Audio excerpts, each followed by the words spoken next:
थकित को शांति का वचन। भाई भगत सिंह के द्वारा मार्च 9। मनुष्य पर भरोसा रखने से यहोवा पर भरोसा रखना उत्तम है। यहोवा पर भरोसा रखना हाकिमों पर भरोसा रखने से उत्तम है। भजन संहिता 118 का 8 और 9 पद। अब दूसरा पत्थर देखो जो परमेश्वर ने दाऊद को दिया। फलिस्तियों द्वारा कीला के लोगों पर अत्याचार किया जा रहा था। राजा साउल भी उनकी सहायता करने में असमर्थ थे, परंतु दाऊद ने जाकर उन्हें छुड़ाया।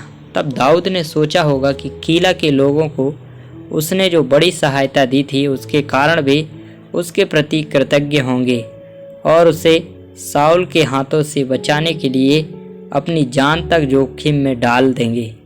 तब उसने परमेश्वर से पूछा, क्या कीला के लोग मुझे और मेरे जनों को साउल के हाथ में कर देंगे? और परमेश्वर ने कहा, वे तुझे पकड़वाएंगे। पहला सामुएल 23 अध्याय का 12 पद। इस रहस्य को जानकर दाऊद को बड़ी निराशा हुई होगी, लेकिन इससे उसने यह सबक सीखा कि उसे किसी भी व्यक्ति पर भरोसा नहीं करना चाहिए। परमेश्वर दाऊद को यह शिक्षा देने के लिए कीला को लाया था। एक दिन आपके जीवन में भी आएगा जब आपका सबसे घनिष्ठ मित्र, जिससे आपने प्रेम किया और सहायता की, आपको इनकार कर देगा। आपको आश्चर्य होगा कि जिसे आप इतना प्रेम करते थे वह आपका दुश्मन कैसे हो सकता है।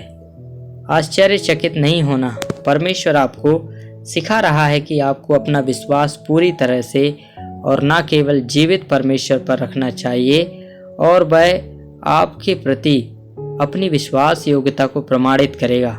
कीला शब्द का अर्थ किला या स्तंभ है। परमेश्वर दाऊद से कह रहा था कि वह किसी भी मानवीय स्रोत को अपना किला या स्तंभ ना समझे, केवल परमेश्वर के विषय में कहे, यहोवा मेरी चट्टान और मेरा गढ़ और मेरा ऊंचा गढ़ है। भजन संहिता 18 का 2 पद। यदि आप एक विजय जीवन व्यतीत करना चाहते हैं तो आपको केवल जीवित परमेश्वर पर भरोसा रखना चाहिए। कई लोगों की आंखें अपने मित्रों और रिश्तेदारों पर रहती हैं। कुछ की नज़र अमेरिका में मदद पर है। यह कितना दुखद है। इस कारण उनका जीवन आध्यात्मिक रूप से बंजर रहता है। इस प्रकार हम देखते हैं कि दूसरा पत्थर जो परमेश्वर ने दाऊद को दिया था वह शिक्षा थी कि उसे फिर भी मनुष्यों पर भरोसा नहीं रखना चाहिए, बल्कि केवल परमेश्वर पर भरोसा रखना चाहिए। परमेश्वर पर निर्भर होना चाहिए।